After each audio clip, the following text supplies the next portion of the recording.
The afternoon sun pours golden light over the stone terraces of Jerusalem. A man stands on the upper terrace of the palace, his eyes scanning the horizon where the Judean hills meet the sky. His hands, the same that once wielded the sling against a giant, now rest upon the cedar balustrade. In a few moments this man will give an order that will unleash a catastrophe upon his own people. We are in Jerusalem, the capital of the United Kingdom of Israel, approximately in the year 1000 before the Common Era. What happens on this terrace will cost 70,000 lives and forever transform the relationship between a king and his God. But before we follow this decisive instant, we must understand what Israel was at that moment. We need to see the land that David governed. We need to reconstruct the kingdom he contemplated from that terrace.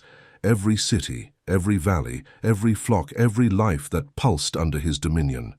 Because to understand the weight of what is about to happen, one must first see what there was to be counted.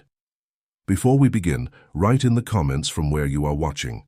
Leave your like, subscribe to the channel, and activate the bell. We continue. The camera pulls back from the royal terrace and rises over Jerusalem. What is seen now is a city in transformation. Jerusalem is not yet the metropolis it will become under Solomon. It is a citadel conquered less than a decade ago, wrested from the Jebusites by David's military cunning. The original walls, built by the ancient Canaanite inhabitants, still surround the urban core. The city occupies an area of approximately 6 hectares, smaller than many neighborhoods in modern cities. But what it lacks in size, it makes up for in strategic significance. Archaeology confirms the topography now being reconstructed. Jerusalem rises upon a narrow hill, flanked by the Kidron Valley to the east and the Hinnom Valley to the south and west. The only permanent water source is the Gihon Spring, whose waters gush from the rock on the eastern flank of the hill. The inhabitants descend through a tunnel carved into the stone to fetch water, an engineering feat that modern excavations have revealed still exists. The air carries the scent of fresh cedar. Precious woods arrive from Lebanon, sent by Hiram, king of Tyre. Phoenician artisans work on the construction of the royal palace, which is taking shape at the highest point of the city. The city pulses with an energy it has never known before.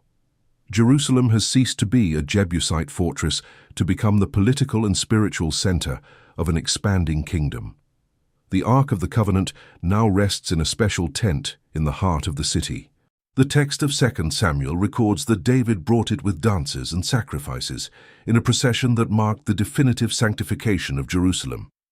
The place where the Ark rests, and where the temple will later rise, is a stone threshing floor that belonged to a Jebusite named Araunah.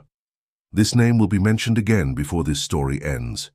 The gaze now moves beyond the walls. To the north of Jerusalem, the terrain rises gently toward the hills of Ephraim. Villages dot the landscape, small clusters of limestone houses with flat roofs of beaten earth over wooden beams. Each village is a nucleus of agricultural life. Cultivation terraces draw geometric patterns on the slopes, retaining the fertile soil against erosion. Centuries-old olive trees punctuate the landscape, their silvery leaves shimmering when the wind stirs them. Archaeologists have found oil presses dating to this period in dozens of sites in the central hills of Israel. Olive oil was liquid gold. It served for cooking, for lighting, for religious rituals, for trade. The camera descends upon one of these villages. What is seen is the daily life of Israel at the height of David's kingdom. A woman grinds grain in a stone mill. The movement is rhythmic, ancestral, the same that thousands of women perform throughout the land. The sound of stone against stone is constant, almost musical. Children run between the houses, their bare feet kicking up small clouds of dust. An elderly man sitting in the shade of a fig tree works on a piece of leather, transforming it into a sandal. The smell of bread baking in clay ovens mixes with the aroma of herbs growing in small gardens: hyssop, cumin, coriander. There is no rush. There is no anxiety. The village does not know that soon royal officials will arrive to count every man of military age. The village does not know that a king in Jerusalem is contemplating numbers. The gaze shifts to the south, toward the Negev. The landscape changes dramatically. The green hills give way to semi-arid terrain, where vegetation clings to life with tenacity. This is the southern frontier of David's kingdom, the region of Beersheba, whose name means well of the oath, a reference to the covenant Abraham made there centuries before. The city of Beersheba marks the southern limit of Israelite territory. The expression from Dan to Beersheba was used to describe the total extent of the kingdom, from the far north to the far south. Excavations at Tel Beersheba have revealed a well-planned city for this period. Streets converge toward a center where administrative buildings are located. A system of wells and cisterns ensures water even in the dry months. The houses follow the typical Israelite model, 4 rooms organized around a central courtyard where domestic animals spend the night. The bones found by archaeologists reveal the diet of the time, mainly sheep and goats, some cattle, occasionally gazelles hunted in the nearby desert. In the desert beyond Beersheba, nomadic tribes move their flocks from oasis to oasis. Some are allies of Israel. Others maintain a cautious neutrality. The border here is fluid, defined less by walls than by agreements, and the occasional presence of military patrols. David knows this desert well. It was here that he hid during the years Saul pursued him. It was here that he learned to survive with little, to negotiate with nomads, to move like a shadow among the rocks.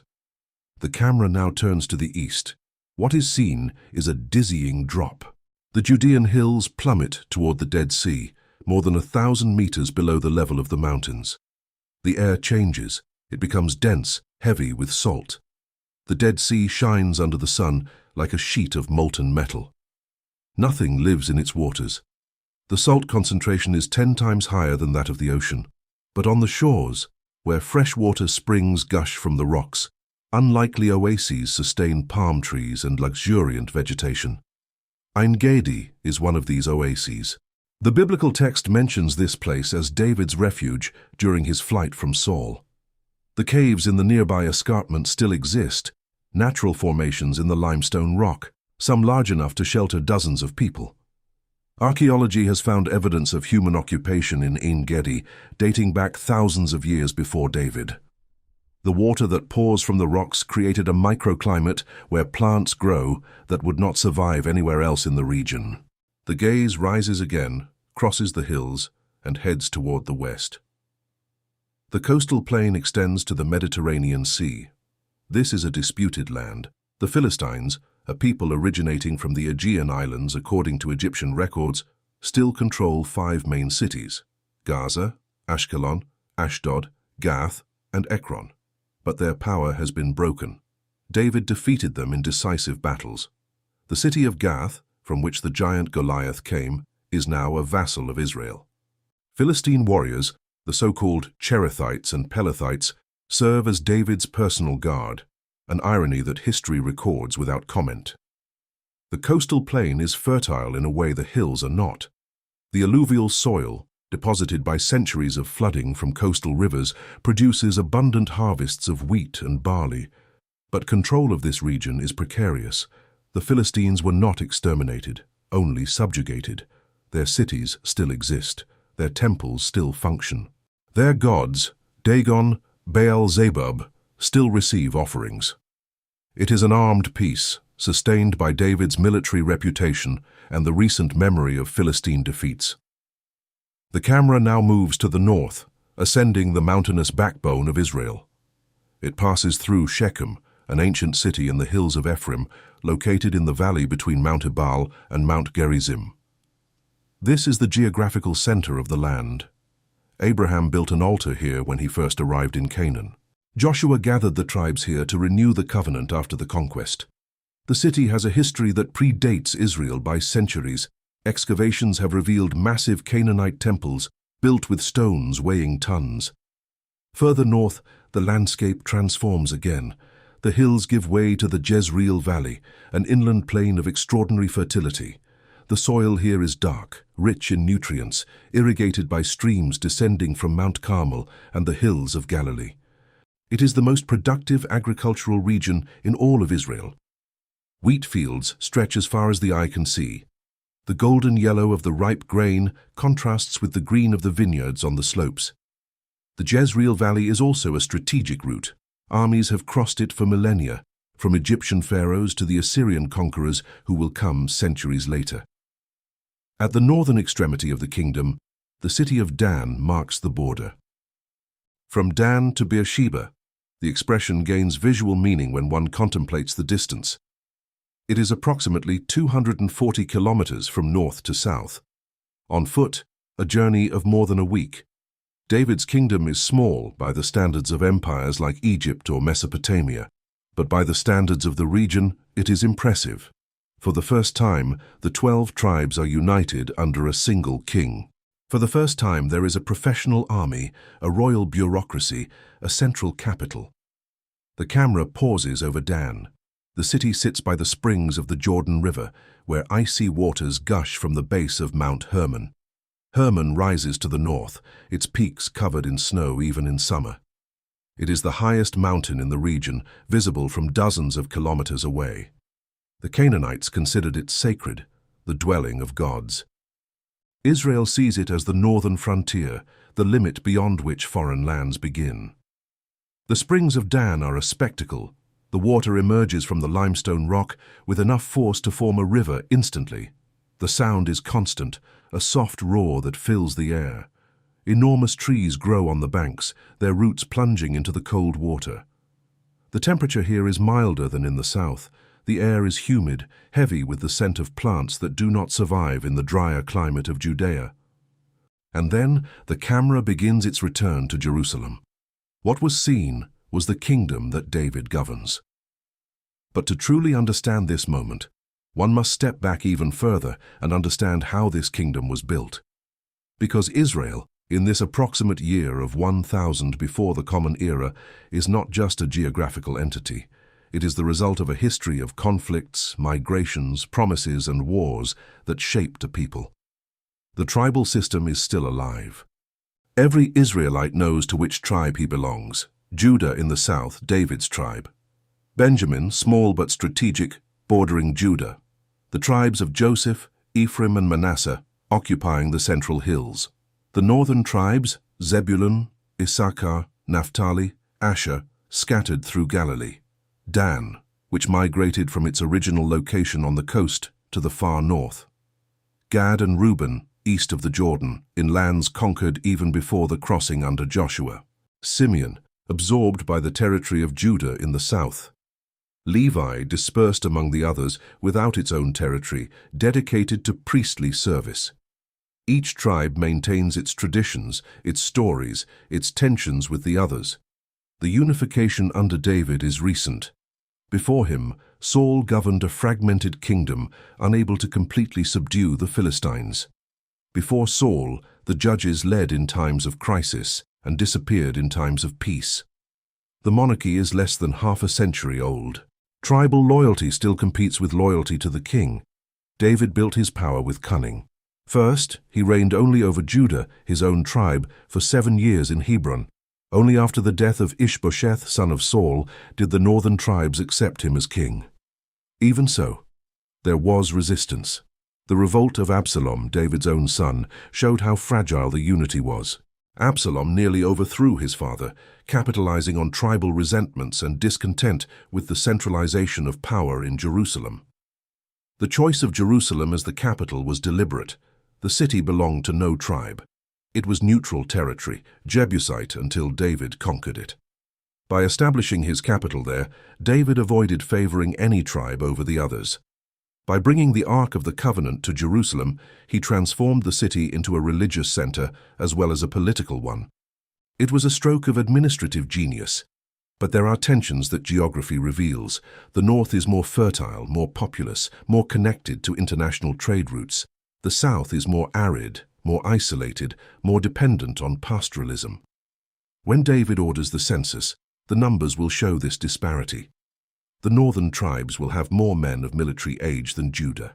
This mathematical reality will fuel resentments that decades later, under Rehoboam, son of Solomon, will explode into the permanent division of the kingdom.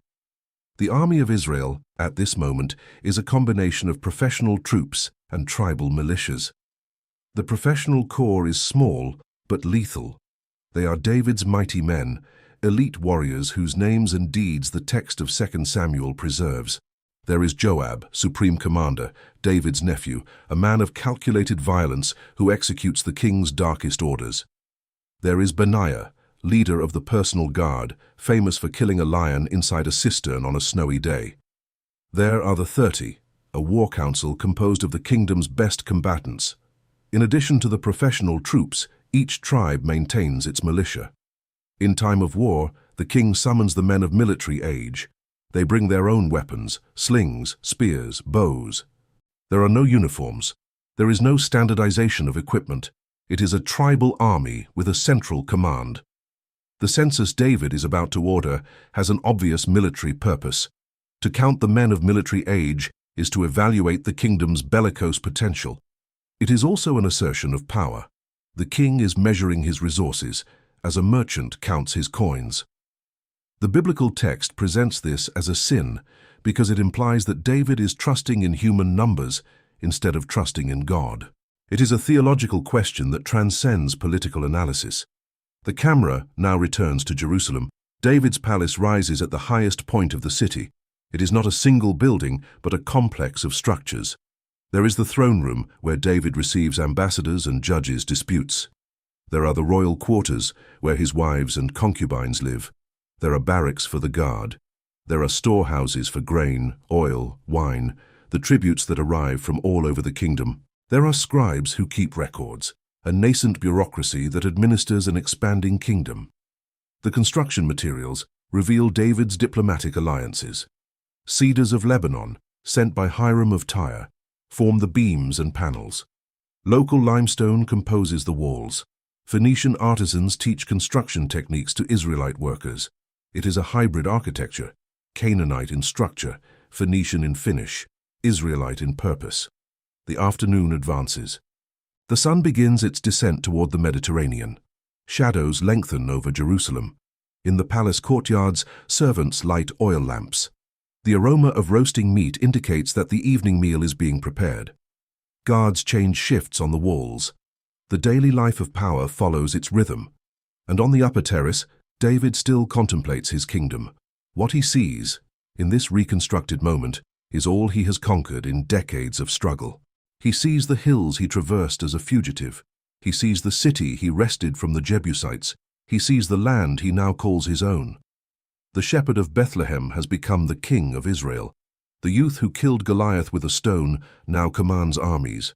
The transformation was complete, but there is something in his heart that the biblical text calls pride, or perhaps insecurity, or both. David wants to know how many they are. He wants a number. He wants mathematical certainty of the size of his power. The camera approaches. The king's face is now seen, the graying beard, the lines that time and battles have carved, the eyes that have seen triumphs and tragedies, the death of Saul, the death of Jonathan, the death of Absalom. This is a man who knows pain.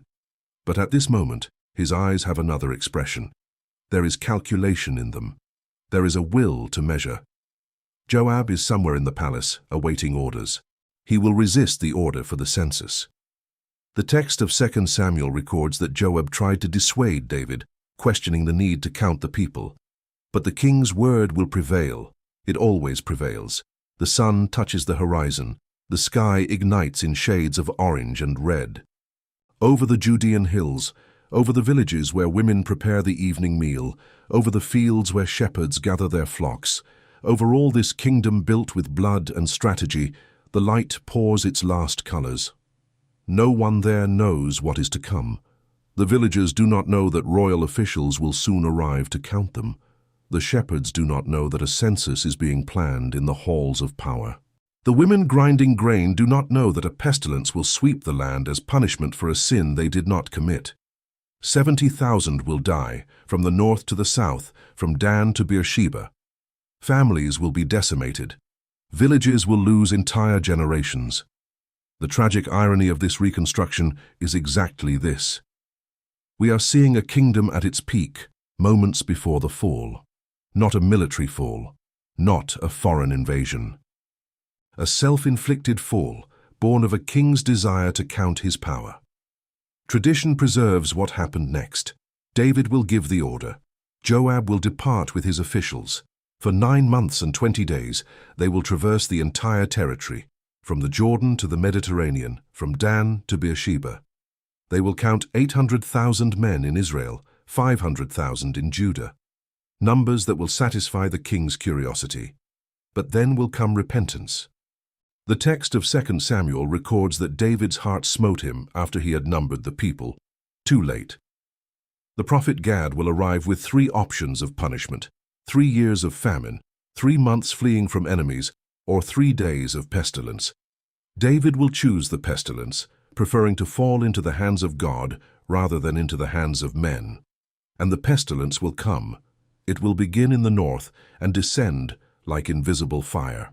In every village we reconstructed in this documentary, the limestone houses, the women grinding grain, the children running between the houses, death will arrive.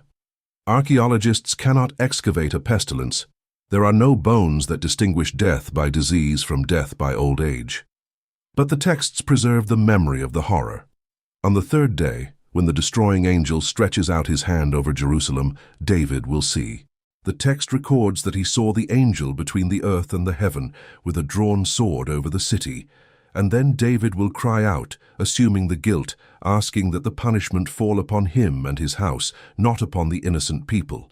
The angel will stop at the threshing floor of Araunah the Jebusite, that same place where the ark rests, that same place where later Solomon will build the temple. David will buy the threshing floor, build an altar, offer sacrifices. The pestilence will cease, but 70,000 will have already died. It is in this place, the threshing floor of Araunah, which will become the Temple Mount, which Muslims will call Haram al-Sharif, which Jews will know as Har Habayit, that history converges. David's census, his sin and repentance lead directly to the most sacred place in Jerusalem. Tragedy transforms into foundation. The camera now rises one last time over David's kingdom. What is seen is a land that does not yet know its destiny. The olive trees continue producing. The flocks continue grazing. The villagers continue their lives. The sun sets over a kingdom at peace, not knowing that the peace is about to be broken not by foreign armies, but by a decision made on a terrace in Jerusalem.